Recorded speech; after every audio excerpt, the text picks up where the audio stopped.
இந்த வாரம் நமக்கு ஒரு பல்க் ஆர்டர் வந்திருக்கு. அது நம்ம என்னன்னு பார்ப்போம் வாங்க.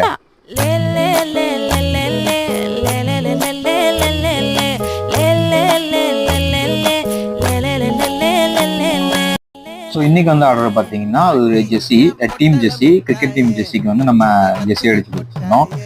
இது வந்து கஸ்டமர் நமக்கு டிசைன் கொடுத்தாங்க, அதை நமக்கு ஒரு எக்ஸாம்பிளாக கொடுத்தாங்க, அதை நம்ம ஒர்க் அவுட் பண்ணி அவங்களுக்கு கொடுத்தோம். அவங்களுக்கு சாட்டிஸ்ஃபை ஆயிருந்தது. ஸோ நெக்ஸ்ட் வந்து நம்ம ஆர்டர் அவங்களுக்கு ஏற்ற மாதிரி பக்காவாக பண்ணி கொடுத்துட்டோம். இது வந்து நம்ம கிரிக்கெட் டீம் ஜெர்சி நம்ம பண்ண ஃபர்ஸ்ட் பல்க் ஆர்டர் இதுதான். மொத்தம் ஒரு 13 ஜெர்சி பண்ணோம். குவாலிட்டி வைஸ் பார்த்தீங்கன்னா கஸ்டமரே ரொம்ப சாட்டிஸ்ஃபைடு, பக்காவாக இருந்தது. ஸோ நம்ம இப்போ ஜெர்சியும் பண்ண ஸ்டார்ட் பண்ணிட்டோம், கஸ்டமைஸ் டிஷர்ட்ஸும் பண்ணுறோம். ஸோ இந்த மாதிரி ஆர்டர்னா மறக்காம நமக்கு டிஎம் பண்ணுங்க. Stay tuned. Tata bye. நள்ளிரவு விடியும் மட்டும்